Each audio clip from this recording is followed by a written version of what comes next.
Puji Tuhan. Selamat siang, shalom. Belum semuanya, boleh lebih semangat sekali lagi. Selamat siang, shalom. Tuhan Yesus baik, amin. Kasih tahu kanan saudara, Tuhan Yesus baik. Boleh gak kirinya dicablek dengan keras, katakan Tuhan Yesus dahsyat. Dan yang percaya dan bangga punya Tuhan seperti Yesus, boleh lambaikan tangan tinggi-tinggi. Kasih tepuk tangan yang paling meriah, tepuk tangan yang paling dahsyat buat Tuhan. Senang sekali bisa kembali melayani Bapak Ibu Saudara. Terakhir kita bertemu di ibadah Paskah. Dan kita bersyukur untuk berkat Tuhan kita bisa kembali beribadah di tempat ini. Dan doa saya dimanapun saudara berada, baik onsite maupun yang ada di rumah. Kita semuanya hari ini diberkati lewat firman Tuhan. Yang percaya boleh katakan amin. Hari ini saya akan mulai satu seri khotbah yang baru. Selama beberapa minggu ke depan kita akan belajar dari firman ini. Dan doa saya seri khotbah ini dapat menjadi berkat untuk kita semuanya. Yang siap untuk mendengar firman Tuhan boleh katakan amin. Kita buka Alkitab kita bersama-sama dari 1 Petrus pasalnya yang kedua. Ayatnya ke-9 sampai ayatnya yang ke-10.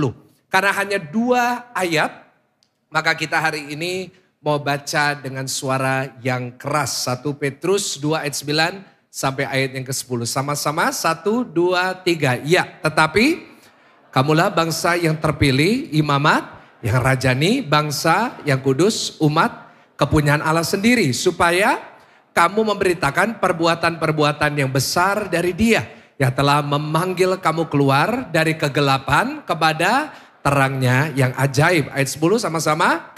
Kamu yang dahulu bukan umat Allah, tetapi yang sekarang telah menjadi umatnya. Yang dahulu tidak dikasihani, tetapi yang sekarang telah beroleh belas kasihan. Yang percaya sama-sama katakan.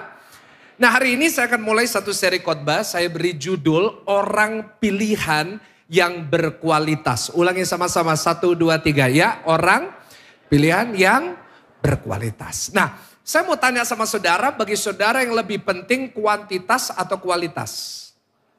Boleh lebih keras jawabnya, kuantitas atau kualitas? Menurut saya yang lebih penting adalah kualitas. Karena kualitaslah yang menentukan nilai dari sesuatu atau seseorang itu.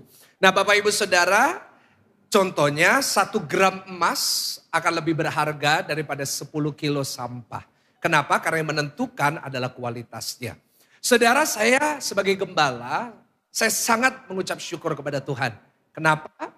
Karena kemarin di Paskah, di mana kalau saudara hadir, kita memecahkan rekor puji Tuhan, 15.000 jiwa memuliakan Tuhan bersama-sama di SCC. Kasih tepuk tangan yang paling meriah sepanjang 2 hari 30.000 jemaat. Dan sepanjang hari ini saya juga melihatnya, dari tadi saya lihat di luar sebelum saya naik pun masih antri masuk ke sini. Banyak orang tidak dapat tempat, akhirnya kita harus tolak. I'm very thankful for this. Tetapi di luar ucapan syukur saya merasa ada tanggung jawab yang besar. Karena yang Tuhan inginkan gereja bukan hanya bertumbuh secara kuantitas, tapi gereja harus bertumbuh secara kualitas. Boleh katakan amin? Doa saya gereja kita bukan hanya bertumbuh kuantitasnya, tetapi setiap jemaat GSJS Pakuwon Mall, jemaat GSJS online menjadi orang-orang yang berkualitas di hadapan Tuhan. Boleh katakan amin? Kasih tepuk tangan bareng-bareng dong. Jangan cuma satu orang karena kita berkualitas. Nah, kenapa kita harus berkualitas? Karena kita orang pilihan Tuhan. Kasih tahu kanan kiri, kamu pilihan Tuhan. Petrus mengajarkan kepada kita bahwa kita adalah bangsa yang dipilih Tuhan. Kita orang-orang pilihan Tuhan. Kita udah belajar di Jumat Agung bahwa salib Kristus memastikan kita miliknya Tuhan. Sebab itu sebagai umat yang menjadi milik Tuhan, kita adalah orang-orang pilihan. Dan kita semua punya tanggung jawab di sini. Tanggung jawab kita adalah dikatakan tadi di 1 Petrus 2 ayat 9 untuk memberitakan perbuatan-perbuatan yang besar dari Tuhan. Tetapi untuk kita bisa memberitakan kemuliaan Tuhan, memberitakan kebesaran Tuhan, terlebih dahulu kita harus pastikan diri kita berkualitas. Karena percuma kita pintar berkhotbah, percuma kita pintar membagikan ayat, percuma kita hafal ayat Alkitab, tetapi hidup kita sendiri gak berkualitas. Orang gak ada yang mau percaya Tuhan kalau kayak gitu. Tetapi saat orang di luar sana, mereka yang berada di dalam kegelapan, mereka lihat kita orang-orang Kristen berkualitas. Maka dari situ lewat kehidupan kita bisa menceritakan kebaikan Tuhan. Dan apa hasilnya? Kita bukan hanya menjadi satu gereja yang orang-orang Kristen aja yang cuma menyembah setiap hari Minggu. No. Tetapi kita akan menjadi satu gereja kalau kita berkualitas. Kita menjadi gereja yang memenangkan jiwa-jiwa yang terhilang buat Tuhan. Boleh katakan amin. Kasih tepuk tangan yang paling meriah, tepuk tangan yang paling dahsyat buat Tuhan. Sebab itu kerinduan saya melalui seri khotbah ini yang akan kita bahas selama beberapa minggu ke depan. Kita mau belajar bersama-sama bagaimana kita jadi orang-orang Kristen yang berkualitas. Nah, untuk itu kita harus belajar dari tokoh-tokoh di dalam firman Tuhan. Kita harus belajar dari tokoh-tokoh ini yang dipilih oleh Tuhan. Dan bagaimana mereka menjadi orang-orang yang punya kualitas yang Tuhan suka. Sebab itu ikuti saya dalam seri khotbah ini. Kita akan bahas dari banyak tokoh-tokoh pilihan Tuhan. Dan doa saya lewat seri khotbah ini kita semuanya bisa jadi orang-orang yang berkualitas. Yang setuju katakan amin. Nah, hari ini kita akan mulai dengan yang pertama. Nah, kita mau belajar sama-sama dari salah satu tokoh di dalam Alkitab. Kalau saudara ngikutin khotbah saya, saudara pasti tahu saya punya tokoh favorit untuk dibahas. Dan tokoh itulah yang akan saya bahas hari ini. Ada yang tahu siapa namanya? Nah, pasti banyak jemaat setia ya, makanya semuanya tahu. Hari ini kita mau belajar dari Raja Daud. Mari kita buka sama-sama 1 Samuel 16 ayat yang pertama. Hari ini kita mau belajar dari anak muda ini ya, dipilih Tuhan di usia 15 tahun. Nah, bagaimana di dalam kehidupannya dia menunjukkan kualitas yang harus kita miliki. Nah, sama-sama kita mau baca dengan suara keras. 1, 2, 3. Ya, berfirmanlah Tuhan kepada Samuel. Apa? Berapa lama lagi engkau berduka cita karena Saul? Bukankah ia telah kutolak sebagai raja atas Israel? Sama-sama. Isilah tabung tandukmu dengan apa? Minyak dan pergilah sama-sama. Aku mengutus engkau kepada Isai orang Bethlehem itu. Sebab di antara anaknya telah kupilih seorang apa Bapak Ibu? Raja bagiku. Dikatakan telah kupilih. Yang memilih bukan rakyat. Tapi yang memilih siapa Bapak Ibu? Tuhan. Kenapa Tuhan memilih Daud? Karena dia seseorang yang berkualitas. Sebab itu hari ini kita mau belajar sama-sama dari Daud. Bagaimana kita bisa jadi orang pilihan Tuhan yang berkualitas. Hari ini saya beri tema untuk Daud. Bagaimana kita bisa punya hati yang berkualitas. Kasih tahu kanan kiri, hatimu harus berkualitas. Sama-sama tepuk dada saudara katakan, hatiku harus berkualitas. Nah, sebelum kita lanjut, saya mau tanya berapa banyak ingin punya hati yang berkualitas. Kasih tepuk tangan dulu yang paling meriah buat Tuhan. Oke, kita belajar sama-sama. Daud dipilih sama Tuhan di usia 15 tahun. Dia dijadikan raja di usia 30. Dia dari seorang yang gak punya apa-apa. Ya, dari seorang yang hanya dipercaya 2-3 ekor kambing domba. Tetapi Tuhan angkat dia menjadi seorang raja atas seluruh Israel. Semestinya gak mungkin. Secara logika mana mungkin seorang gembala yang masih muda yang gak bisa apa-apa. Bagaimana dijadikan seorang raja. Tetapi kualitas yang dia miliki dari hatinya yang membuat pada akhirnya Tuhan yang memilih dia sendiri. There must be something special about David. Ada sesuatu yang spesial tentang Daud. Sampai-sampai juru selamat kita Tuhan Yesus itu diberikan julukan Yesus anak Daud. Kita nyanyikan itu setiap hari Natal. Bahkan bukan hanya diberikan title itu, tapi sampai dengan hari ini orang Israel begitu menghormati Raja Daud. Saudara, kalau kita ke Israel, kita akan menemukan salah satu tempat yang akan kita datangi adalah makam Raja Daud. Ya, bagi yang gak pernah ke Israel, doa saya tahun depan saudara diberkati bisa ke Israel. Di Israel ada yang namanya loteng Yerusalem. Di mana Tuhan Yesus mengadakan perjamuan terakhir. Kita juga tahu itu tempat di mana pencurahan Roh Kudus terjadi pada hari Pentakosta. Pada hari itu Roh Kudus tercurah. Banyak murid-murid menerima bahasa lidah. Bukan hanya murid-murid, tapi begitu banyak orang pada saat itu mereka menerimanya. Pertanyaan saya, kenapa begitu banyak orang ada di situ? Karena saudara harus tahu pada hari Pentakosta itu banyak orang-orang dari seluruh Israel, dari seluruh daerah sekitar Israel. Orang Israel dari seluruh dunia, mereka kembali ke Yerusalem, pergi ke situ. Kenapa? Karena tepat di bawah loteng Yerusalem ada namanya makam Raja Daud. Nah, jadi persis kalau kita turun dari Last Supper, kita turun naik tangga, itu langsung makamnya Raja Daud. Sampai dengan hari ini, makamnya Raja Daud itu didatangi oleh orang-orang Israel. Every year. Kenapa? Karena bagi orang Israel, dia adalah seorang yang menjadi teladan mereka. Bahkan sampai hari ini pengaruhnya itu masih sangat kuat di Israel. Saudara, itulah orang pilihan yang berkualitas. Hidupnya oleh Tuhan, kita lihat. Di bawah Tuhan terus naik, tidak turun menjadi kepala, bukan menjadi ekor. Boleh katakan amin? Dari gembala jadi raja. Tapi bukan hanya jadi raja biasa. Tapi raja yang punya pengaruh. Orang pilihan Tuhan kalau berkualitas. Bukan cuma hidupnya diangkat Tuhan. Tapi satu saat diberikan pengaruh yang besar untuk dirinya menjadi berkat buat banyak orang. Boleh katakan amin? Kasih tepuk tangan jangan cuma satu orang. Kasihan satu orangnya ini Bapak Ibu Saudara. Ya. Kenapa bisa sampai seperti itu? Karena kualitas yang dia miliki itu luar biasa banget.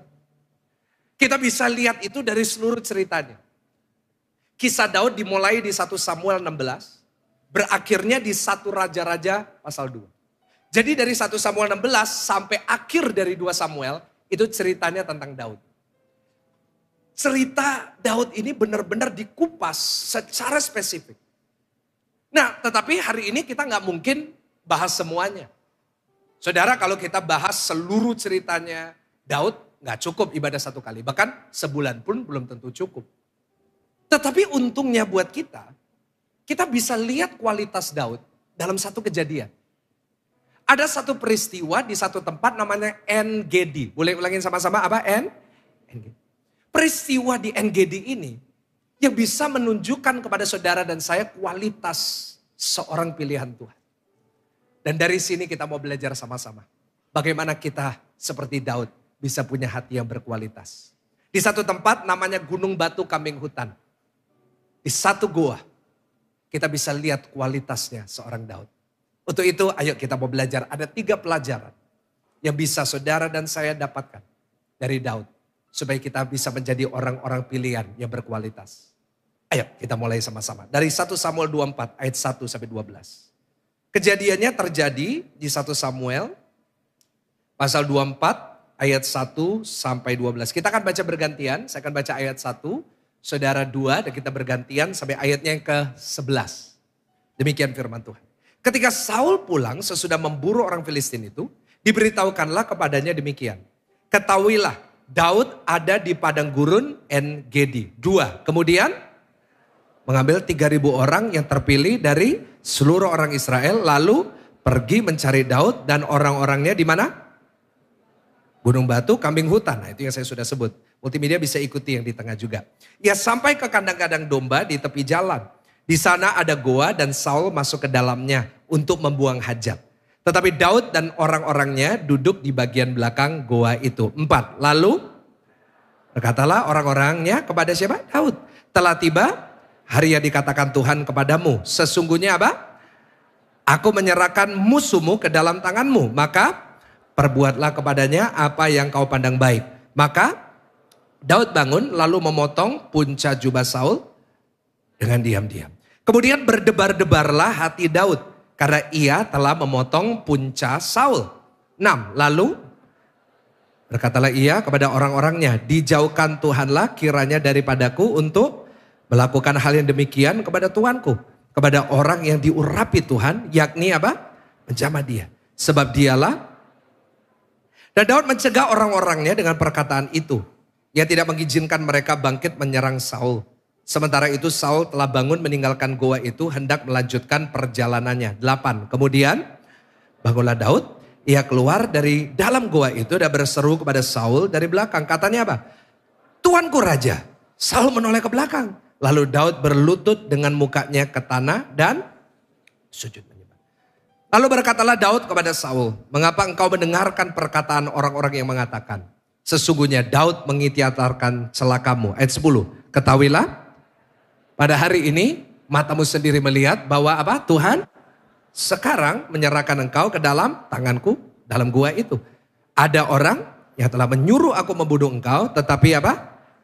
Aku merasa apa saudara? Sayang kepadamu karena pikirku, aku tidak akan menjamah tuanku itu sebab dialah orang yang apa? Nah ayat 11 sama-sama dengan suara keras. Bareng-bareng ya, 1, 2, 3. Lihatlah dahulu ayahku, lihatlah kiranya panca jubahmu dalam tanganku ini. Sebab dari kenyataan bahwa aku memotong punca jubahmu dengan tidak membunuh engkau, dapatlah kau ketahui dan kau lihat bahwa tanganku bersih daripada kejahatan dan pengkhianatan. Dan bahwa aku tidak berbuat dosa terhadap engkau. Walaupun engkau ini mengejar-ngejar aku untuk mencabut nyawaku. Yang percaya sama-sama katakan. Nah, 3 pelajaran dari peristiwa ini. Yang bisa kita pelajari dari Daud. Bapak ibu saudara, bagi yang gak familiar dengan ceritanya Daud. Saya kasih sekilas aja. Daud ngalahin Goliat. Habis Daud ngalahin Goliat. Dia menang. Pulang ke Israel, dia dijadiin panglima. Di setiap peperangan dia selalu menang. Dia menjadi orang kepercayaan dari Saul. Lalu sampai di Israel ada sebuah lagu yang viral waktu itu. Yaitu Saul membunuh beribu-ribu tetapi Daud berlaksa-laksa. Dan akhirnya Saul jengkel sama Daud. Wah, ini orang ini kok kayak gini. Dia kok ngambil tataku, dia kok ngambil posisiku. Apa yang terjadi? Yang terjadi Saul marah, diusahakan untuk Saul membunuh Daud. Tetapi Daud melarikan diri dan akhirnya dari situ mulai kejar-kejaran. Dan akhirnya sampai di En-Gedi. Nah, tetapi ada beberapa hal yang saudara mungkin gak pernah tahu yang terjadi dari antara Daud dikejar sampai ketemu sama Saul ini. Nah, saya mau tunjukkan sama saudara. Yang pertama yang dialami sama Daud adalah dia mengalami kelaparan di Nob. Dia mengalami apa Bapak Ibu Saudara? Kelaparan. Coba tanya kanan kiri, pernah kelaparan gak? Nah, rasanya gak pernah, kita masalahnya kekenyangan Bapak Ibu Saudara ya. Karena itu berat kita gak turun-turun Bapak Ibu. Dia ngalamin kelaparan. Loh, saudara harus tahu. Ketika dia menjadi orang yang kelaparan, itu sebenarnya titik terendah dalam hidup. Kenapa? Karena dia adalah seorang panglima. Dia adalah seorang tentara yang punya posisi tinggi. Dia sejahtera banget di Israel. Satu hari semuanya hilang, sampai dia harus kelaparan. Sampai dia harus minta roti sama imam. Coba buka 1 Samuel 21 ayat 3. Dia datang ke Nob, ketemu sama imam. Dia bilang sama imamnya, Pak Pendeta, imam boleh nggak? Dikatakan, maka sekarang apa yang ada padamu? Ada apa padamu? Berikanlah kepadaku 5 roti atau apapun. Desperate banget. Aku nggak punya makan. Apapun yang ada tolong kasih ke aku. Setelah itu di Nob ada yang kasih tahu Saul. Daud di Nob. Dia melarikan diri ke satu tempat namanya Gad. Apa yang terjadi di Gad? Saya catat dia pura-pura gila di Gad. Mungkin saudara gak pernah baca ini. Coba buka 1 Samuel 21 ayat 13. Ini yang terjadi di Gad. Baca sama-sama. 1, 2, 3. Sebab itu ia berlaku seperti orang sakit ingatan di depan mata mereka. Dan berbuat pura-pura apa saudara? Gila di dekat mereka. Ia menggores-gores pintu gerbang dan membiarkan ludahnya meleleh kemana? Dia harus pura-pura gila. Coba tanya kanan kiri. Pernah pura-pura gila gak? Tadi bagi ada yang jawab. Enggak Pak, sebelah saya beneran gila. Haleluya. Pura-pura gila, memalukan ya. Kenapa? Gad ini musuhnya Daud. Seandainya Daud ini gak pura-pura gila, dia udah dibunuh. Lihat. Sampai segitunya. Lalu di Gad dia pun juga lari. Dia lari di Kehila, di beberapa tempat. Akhirnya dia harus masuk ke satu tempat namanya Adulam. Di dalam 1 Samuel 22 ayat 1. Dia akhirnya di Adulam dia gak mau keluar. Dia bersama dengan ratusan orang yang sama-sama seperti dia berada di gua itu meratapi nasibnya. Bayangin, dari seorang yang memimpin ribuan tentara, sejahtera, menantunya raja, satu hari hilang, kelaparan, satu hari mengalami penderitaan, sembunyi di Adulam. Semua hanya karena satu orang, namanya siapa Bapak Ibu? Saul. Mertuanya sendiri. Ayo. Pertanyaan saya buat saudara, tolong bantu saya jawab. Anggap posisi saudara di posisinya Daud. Kira-kira kalau saudara bayangkan mukanya Saul, kira-kira saudara merasa apa? Bersyukur. Rohani sekali Bapak Ibu Saudara. Coba saudara bayangin muka orang yang ngancurin hidup saudara, yang membuat hidup saudara menderita. Saudara merasa apa? Marah kan? Kau merasa jengkel kan? Kau merasa benci kan? Gara-gara orang ini. Karena dia nih, aku lo salah apa? Karena dia ini. Dan saudara, apa yang terjadi? Dia mungkin setiap malam membayangkan muka Saul, dia marah. Karena orang ini. Satu hari Dia lagi di dalam goa, lagi sembunyi. Gak taunya Saul lewat di depan goanya. Gak tahu mungkin malaikat buat dia perut sakit. Akhirnya Saul masuk ke dalam goanya Daud, buang hajat. Kesempatan emas. Untuk balas dendam. Bayangin. Berbulan-bulan udah bayangin, marah sama Saul. Udah jengkel sama Saul, benci sama Saul. Kali ini dapat kesempatan untuk balas apa Bapak Ibu? Tetapi di sini adalah ujian kualitasnya. Apa yang akan dia lakukan? Apa yang dia perbuat? Oh, luar biasanya Daud. Dia membuat keputusan membiarkan Saul untuk hidup. Mungkin di ruangan ini sama seperti Daud, engkau mungkin pernah disakiti. Kau mungkin pernah dikhianati. Mungkin ada orang yang memperlakukan kau gak adil seperti Saul dalam hidup. Dan mungkin seperti Daud, saudara juga lagi dikuasai sama amarah. Mungkin hari ini kau juga lagi dikuasai sama yang namanya kebencian. Hari-hari ini saya lihat ya, banyak orang itu hidupnya lagi dikuasai sama amarah dan kebencian. Sampai-sampai kalau kita ngomong sama orang, kita bisa tahu orang ini lagi kepahitan. Kenapa? Kita ngobrol sama orang itu, ujung-ujungnya mau muter kemanapun, ujungnya pasti dia curhat sama kita. Tentang kejelekannya orang, tentang orang nyakitin dia. Itulah dasarnya istilah namanya curcol. Curhat colongan. Dimana kita gak tanya, dia udah cerita sendiri. Kenapa? Dia kepahitan. Dia apa? Dia marah, dia nyimpen amarah, dia nyimpen kejengkelan. Dia nyimpen yang namanya kebencian terhadap seseorang. Dan dia lampiaskan itu ke orang-orang terdekat. Di gereja gak mungkin kelihatan. Di gereja semuanya mukanya gak ada muka kepahitan. Muka damai semua. Lihat kanan kiri muka damai kan? Damai.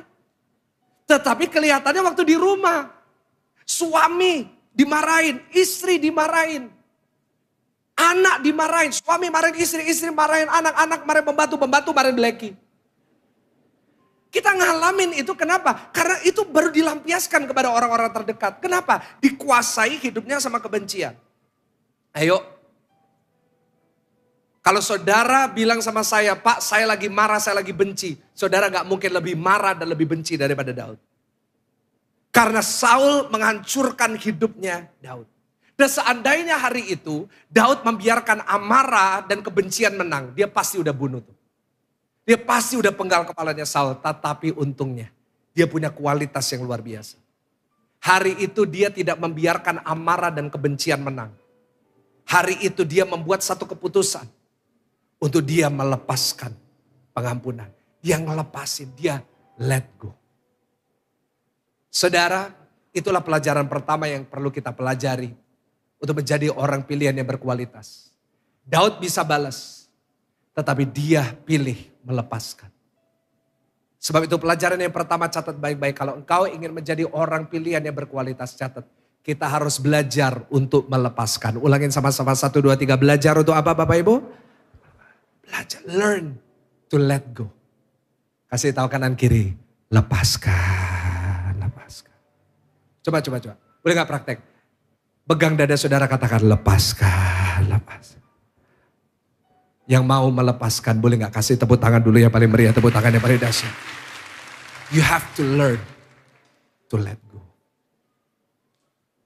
Mungkin ada yang lagi dikuasai sama amarah hari ini. Kau benci sama satu orang.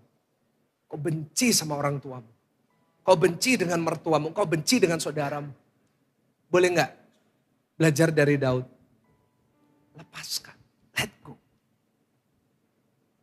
Karena pada saat kita tidak lagi membiarkan amarah dan kebencian menang, itu adalah awal dari kemenangan yang besar dalam hidup kita. Amin. Karena gini-gini, musuh terbesarnya Daud bukan Goliat. Musuh terbesarnya Daud bukan Saul. Tapi musuh terbesarnya adalah rasa amarahnya dia. Dia gak salah. He did everything right. Tapi tetap aja, Pak saya udah ngelakuin yang benar semuanya. Tapi kenapa hidup saya seperti ini? Karena orang itu. Seringkali musuh terbesar kita itu rasa kepahitan kita itu loh. Bu, Pak. Kadang-kadang musuh terbesar itu rasa kebencian amarah kita yang kita selalu biarkan menang di dalam kehidupan kita. Hari ini Buatlah keputusan, keluar dari ibadah ini. Buatlah sebuah keputusan, saya harus melepaskan. Kasih tahu sekali lagi kanan kiri, kamu harus melepaskan. Karena saat engkau melepaskan, itu adalah awal dari pemulihan hidup saudara. Ada orang, Pak, saya mau dipulihkan. No, saudara dipulihkan bukan dengan doa pemulihan. Saudara dipulihkan bukan saat saya datang kepada saudara, saya tumpang tangan lalu saudara rebah. No. Saudara dipulihkan bukan pada saat saudara bernyanyi, saudara nangis dan ngerasa lega. No. Engkau akan dipulihkan saat engkau membuat keputusan untuk melepaskan. Yang setuju boleh katakan amin. Melepaskan bukan berarti melupakan. Tapi saya catat melepaskan artinya tidak lagi mengizinkan itu untuk mengganggu hidup kita lagi. Melepaskan artinya, saya nggak membiarkan rasa marah itu. Saya tidak akan membiarkan rasa benci itu untuk menguasai hidup saya. Ya pada akhirnya kebencian itu menjadi satu bagian dari hidupmu. Dan akhirnya jadi identitas hidupmu. No. Kau harus belajar. Sesakit apapun itu. Semarah apapun engkau harus lepaskan itu di dalam nama Tuhan Yesus. Karena pada saat kita bisa melepaskan, itulah saatnya kita bisa kembali fokus dengan panggilan Tuhan dalam hidup kita. Orang itu kalau dipenuhi sama amarah dan kebencian, dia gak bisa fokus sama panggilan Tuhan dalam hidupnya. Contohnya siapa? Sederhana, Saul. Saul itu raja ya. Tapi kalau saudara nanti baca di dalam 1 Samuel, Saul itu menghabiskan waktunya gak memerintah. Dia tinggalin kerajaannya ngapain? Memburu siapa? Daud. Duh, bayangin, pekerjaannya itu sebenarnya itu sebagai seorang raja, memerintah. Buat keputusan, ditinggal kerajaannya. Untuk apa? Ngejar Daud. Mestinya ya, dia kalau gak dikendalikan sama amarah dia itu bisa suruh orang, udah kamu cari Daud, bunuh Daud. Tapi enggak. Kenapa dia kejar sendiri? Karena tafsiran saya gini, mungkin dia begitu marah sampai dia bilang gini, kalau bukan aku sendiri yang bunuh dia, aku gak puas. Itu loh orang kalau dipenuhi amarah. Panggilan Tuhan apa? Ya lari daripadanya. Kenapa? Karena kebencian dalam hatinya. Karena itu gak heran kerajaannya Saul itu menurun drastis. Ketika Saul dipenuhi kebencian, hidupnya mulai kehalang berkat. Israel diserang terus sama Filistin. Nanti saudara baca. Gak kejaga tuh pekerjaan. Begitu juga dengan banyak orang kan. Mau kerja apapun, mau usaha apapun, mau melangkah apapun, mau memulai relationship juga, mau menikah, selalu gak bisa, selalu gak jadi. Selalu you sabotage your own relationship. Kenapa? Karena engkau gak bisa mengendalikan amarah, engkau gak bisa melepaskan. Tetapi Daud itu luar biasa. Ketika dia melepaskan, dia membiarkan Saul untuk hidup. Di situ mulai pembelaan Tuhan dan berkat Tuhan dia alami dalam hidupnya. Boleh kasih tepuk tangan dulu yang paling meriah buat Tuhan. Ayo. Kita bisa belajar juga mengenai melepaskan dari seorang yang namanya Esau. Siapa namanya Bapak Ibu? Jarang ya di gereja bahas Esau ya, biasanya dibahas selalu Yakub. Esau itu kasihan. Karena Esau itu berkatnya dicuri sama adiknya sendiri. Istilahnya dalam tanda kutip warisannya. Bagi orang Israel, peraturannya itu anak pertama, anak sulung dapat berkat double porsi. Jadi bagi orang Israel itu berkat dari orang tua untuk anak sulung berkatnya itu pasti lebih banyak. Yang setuju katakan amin. Nah yang amin pasti anak sulung semuanya saudara. Nah akhirnya pembagiannya itu 2 kali lipat. Dan pada saat itu warisan terbesar bagi orang Israel itu bukan uang.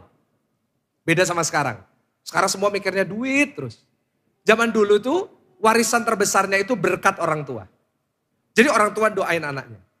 Sebab itu hal itu masih berlaku sampai hari ini. Berkat doa orang tua punya pengaruh yang sangat besar terhadap keberhasilan seorang anak. Karena itu pesan saya buat anak-anak di tempat ini, anak-anak yang punya orang tua, hormati ayah ibumu. Boleh katakan amin? Hormati mereka. Karena saat kau hormati mereka, mereka berkati, hidupmu pasti dibuat Tuhan berhasil.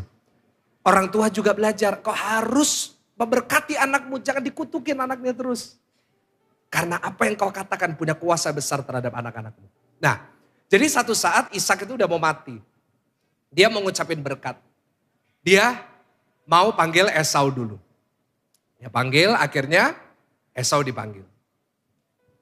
Tapi Esau lagi berburu. Apa yang terjadi? Datanglah Yakub pura-pura jadi Esau. Datang. Pak, ini aku Esau. Tapi Ishak bilang, loh, suaranya ini bukan suara Esau. Ini suaranya siapa? Yakub. Suaranya Yakub ini. Tetapi Yakub bilang, no, coba sentuh tanganku. Lihat, aku berbulu kan. Karena Esau itu berbulu. Nah, Yakub pakai baju berbulu. Nah, akhirnya. Karena Ishak buta, gak bisa lihat. Diberkatilah Yakub. Dengan berkatnya siapa? 2 kali lipat. Apa yang terjadi? Yakub dapat berkatnya Esau, dia keluar rumah, dia melarikan diri. Esau pulang. Esau pulang, bilang sama, Pak, ini aku baru masakin papa, tolong berkati aku. Ishaknya bingung, wait. Loh, tadi kan udah aku berkati. Loh, ya tadi datang siapa? Gak taunya siapa? Yakub. Bayangin perasaan Esau. Itu hakku. Berkatku. Diambil sama dia. Di sini mungkin juga ada yang ngalamin karena engkau lagi bertengkar tentang warisan. Itu yang dialami. Diambil haknya. Hak warisnya diambil semua.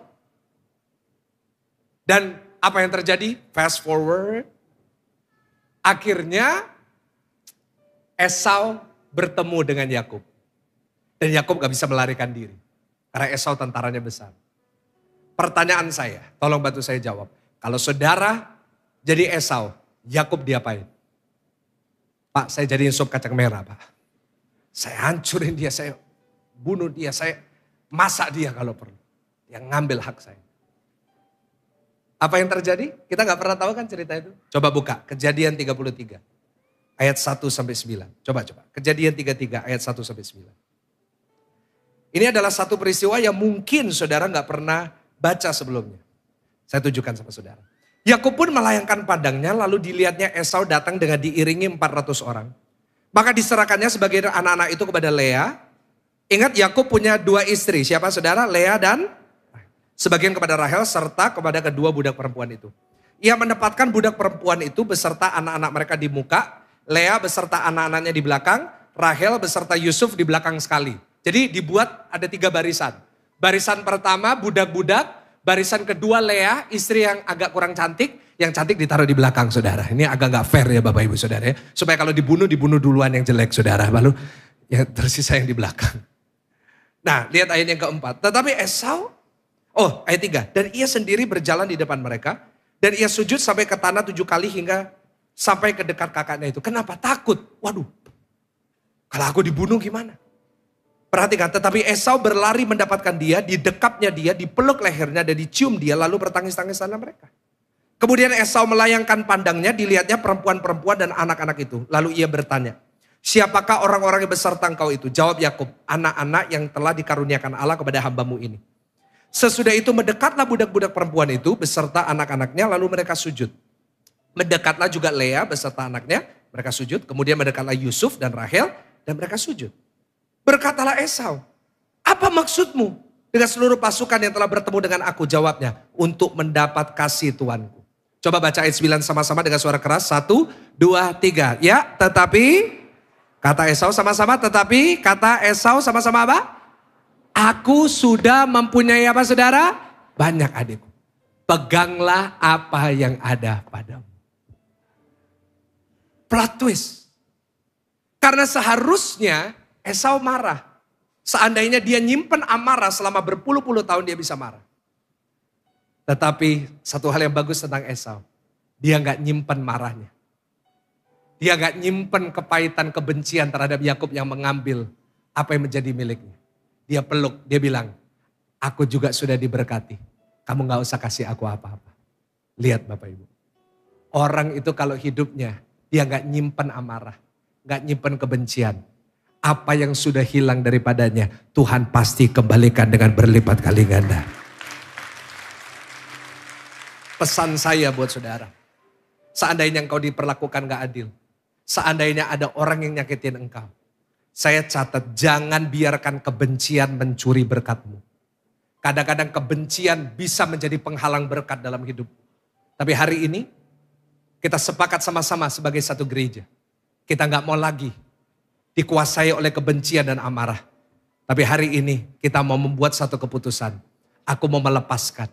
Dan aku percaya saat aku melepaskan pengampunan. Saat aku melepaskan amarah dan kebencian. Aku percaya Tuhan pasti bela aku dan mengangkat hidupku. Ya percaya, kasih tepuk tangan yang paling meriah sekali lagi, yang paling luar biasa. Boleh senggol kanan kiri, kasih tahu. Lepaskan.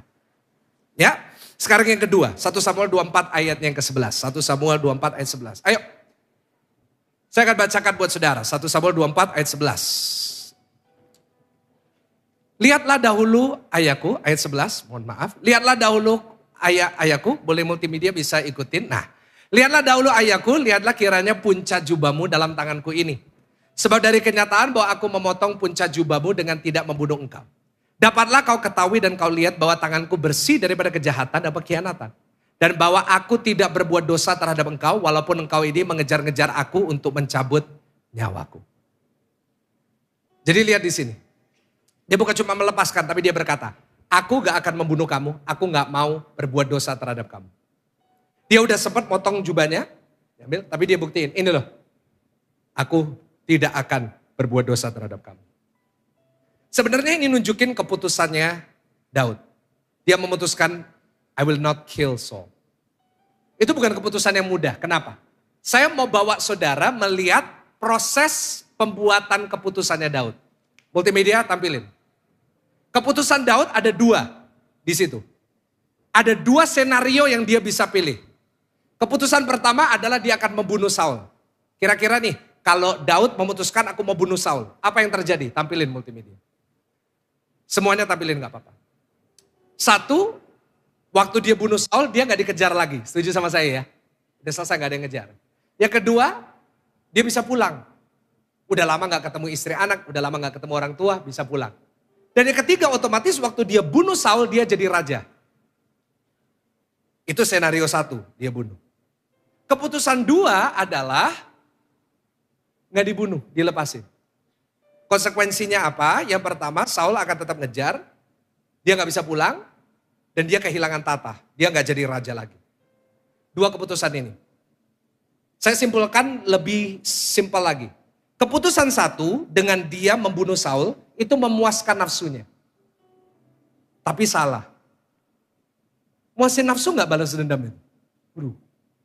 Kira-kira kalau saudara ketemu sama orang yang saudara udah benci, terus saudara lihat dia kena musibah, kira-kira dalam hati saudara ngomong apa? Gak apa-apa, kita jujur aja, jangan pura-pura gak lihat saya saudara. Dalam hati kita mungkin bahasa Jermannya keluar, kapokmu kapan? Kapok. Apalagi kalau kita yang dapat kesempatan untuk balas dendam sama orang, aduh. Ya memang deserve it, karena memang dia. Tetapi yang kedua, keputusannya untuk dia melepaskan adalah menyakitkan tapi benar. Jadi 1 dia bunuh, memuaskan hawa nafsu, lega, tapi salah. 2, menyakitkan, menjengkelkan, tapi benar. Saya mau tanya sama saudara, kalau saudara disuruh buat keputusan, milih keputusan 1 atau 2? Sekali lagi jangan pura-pura gak lihat saya, gak apa-apa. Saya bisa lihat saudara kok, saya tahu kalau saudara pura-pura main HP, ayo. Saudara milih 1 atau 2? Ayo jujur lah Bapak Ibu Saudara ya. Kalau kita mau jujur dengan daging milih 1. Iyalah. Wah. He deserve it. Memang dia layak untuk dibunuh. Memang dia layak untuk mati. Tetapi orang yang berkualitas akan selalu memilih keputusan kedua. Meskipun keputusan itu kadang-kadang menyakitkan, tapi benar. Karena itulah kualitas orang pilihan Tuhan yang kita harus punya yang kedua. Yang pertama tadi belajar untuk apa? Melepaskan. Yang kedua, orang pilihan Tuhan selalu belajar memilih yang benar. Ulangin sama-sama, selalu memilih yang apa? Kasih tahu kanan kiri, selalu memilih yang apa? Yang benar. Apapun keputusan yang harus kita buat dalam bisnis, dalam usaha dan rumah tangga. Selalu keputusan itu harus yang benar. Meskipun nyakitin, meskipun kelihatannya merugikan kita, tapi selalu pilihlah yang benar. Sama-sama tepuk dada saudara, katakan pilih yang benar. Kita ini sebenarnya udah tahu. Karena setiap manusia dikasih hati nurani. Apalagi kita orang Kristen dikasih Roh Kudus. Udah dikasih tahu, Daud aja udah dikasih tahu. Coba buka 1 Samuel 24 ayat 5. Roh Kudus sudah ngingetin, kemudian berdebar-debarlah hatinya Daud. 1 Samuel 24 ayat 5. Hatinya tuh deg-degan. Karena ia telah memotong punca Saul. Begitu dia mau potong, langsung deg-degan. Roh Kudus ngingetin, itu salah loh. Itu salah, kamu gak boleh nyentuh orang yang diurapi sama Tuhan. Kadang-kadang kita udah dikasih tahu ya sama Roh Kudus. Tapi kita aja yang pura-pura gak dengar. Akhirnya kita bukan cuma pura-pura gak dengar, kita tuh membenarkan. Itu yang bahaya. Akhirnya pembenaran itu akhirnya membuat kita itu membuat keputusan yang salah. Yang gak benar. Tapi kelihatannya benar. Akhirnya muncul istilah dosa putih. Benar gak? Oh Pak ini dosa putih, ini dosa hitam. Terus yang merah sama hijau yang mana? Kan kita gak tahu. Oh Pak saya lebih baik gak usah jujur sama istri saya. Karena kalau saya jujur sama istri saya nanti malah ribut. Jadi supaya saya gak ribut saya bohong aja sama istri saya. Supaya ada kedamaian. Nah itu kan kau membenarkan diri. Saya mau kasih tahu sama saudara. Kadang-kadang memang kalau kita ngelakuin yang benar nih. Itu nyakitin. Saya catat. Kadang-kadang saat kita mau melakukan yang benar. Yang jujur. Seringkali kelihatannya ngerugiin kita. Dan yang ketiga, seringkali dianggap bodoh di mata manusia. Ya gak sih? Kadang-kadang kalau kita terlalu jujur, kita ngelakuin yang benar, kita dibodohin sama orang. Sama seperti Daud. Daud udah tahu gak boleh bunuh. Tapi waktu dia gak bunuh Saul, semua teman-temannya pasti bilang, duh emaneo, kok gak dibunuh, seharusnya kamu bunuh. Bahkan teman-temannya itu pakai istilah rohani banget loh. Dia bilang gini sama Daud, Daud, lihat, hari ini Tuhan menyerahkan Saul ke tanganmu untuk bunuh dia. Loh, itu kan gak masuk akal. Loh, masa Tuhan menyerahkan seseorang yang diurapi untuk dibunuh sama Daud? Gak mungkin. Saya katakan gini sama saudara, saya catat. Ingat, tidak semua kesempatan itu dari Tuhan. Saya ulangi sekali lagi, 1, 2, 3. Tidak semua kesempatan itu apa? Gak semuanya kesempatan yang saudara dapat itu dari Tuhan. Apalagi kesempatan untuk menjatuhkan orang. Kesempatan untuk merugikan orang. Tidak semuanya dari Tuhan. Gak semua kesempatan itu yang kelihatannya bagi kita bagus itu dari Tuhan. Saya catat, karena juga bisa dari iblis dan diizinkan untuk nguji kita. Tuhan cuma mau lihat nih kualitas.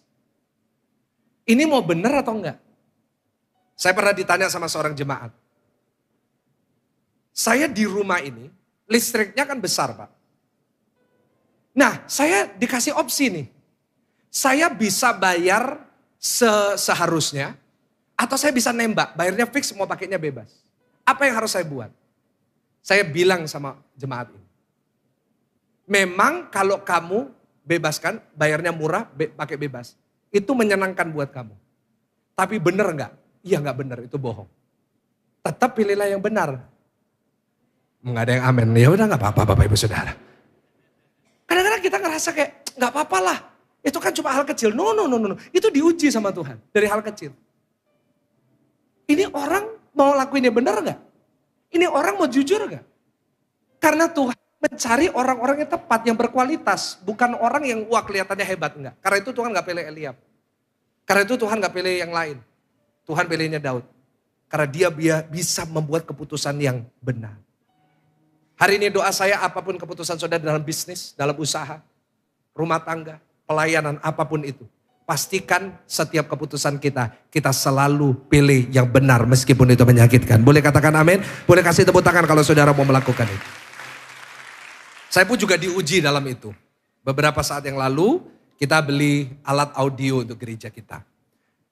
Kita pesan dari Singapura. Jadi saudara harus tahu saya ini orangnya suka banget sama sound. Karena itu saya selalu menyajikan yang terbaik supaya di rumah juga audionya bisa bagus. Kita baru beli alat. Nah, dikirim dari Singapura. Karena alatnya hanya di Singapura. Dikirim, waktu dikirim ada satu alat yang dikirim terakhir.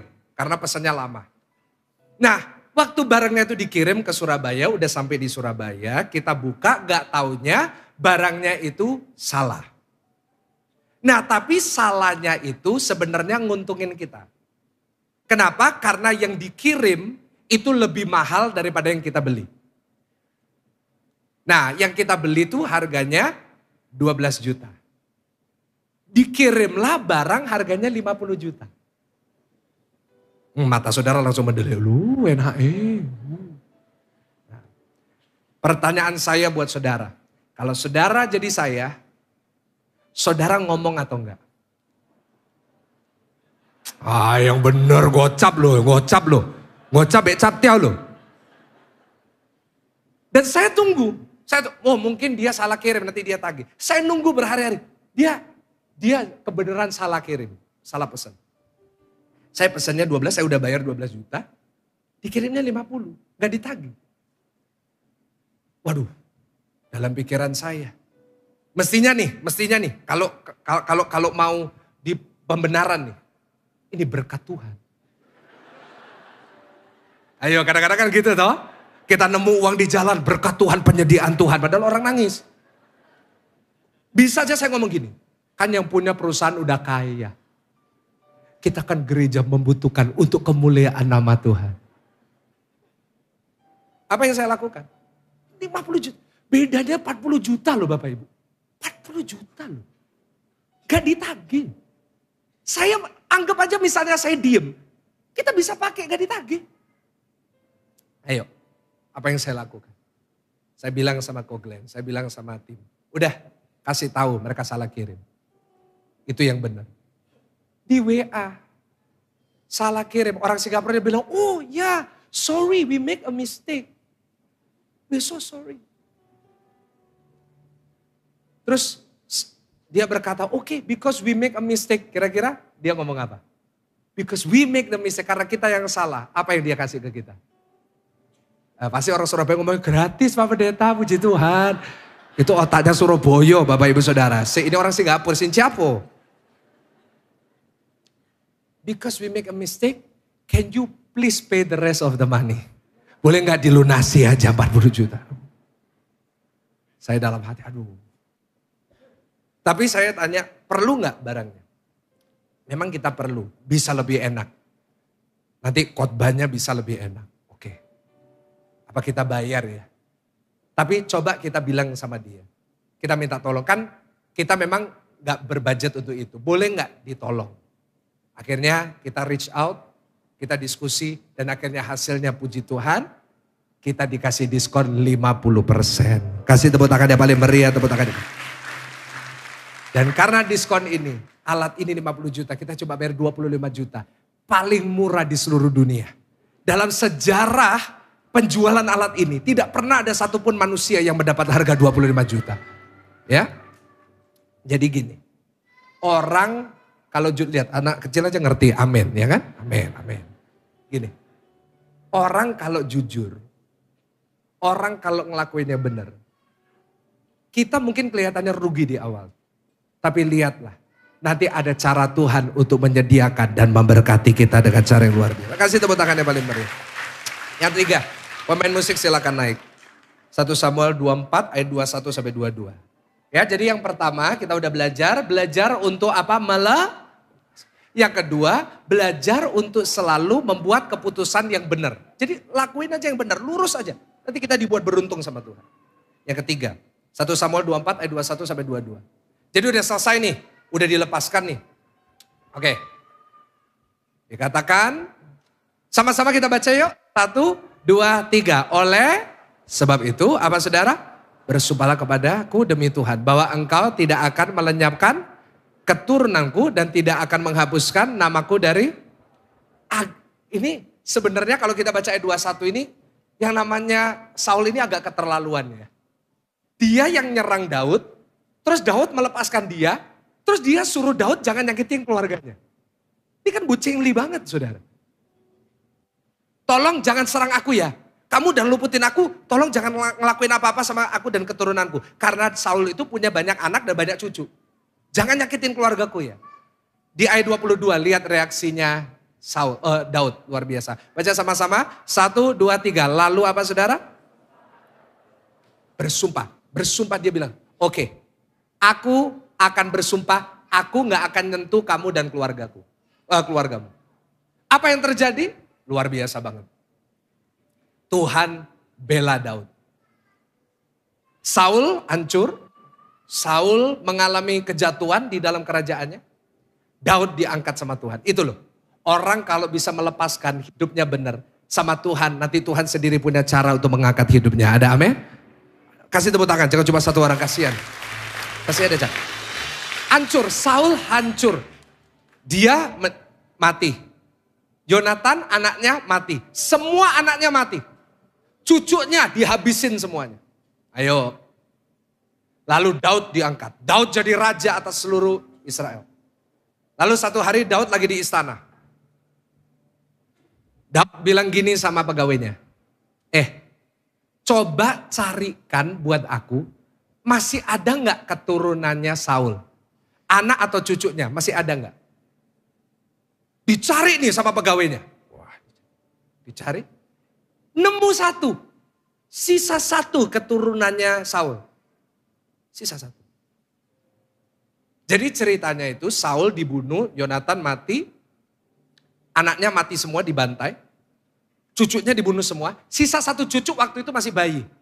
Just a baby. Nah, waktu susternya anak ini lihat.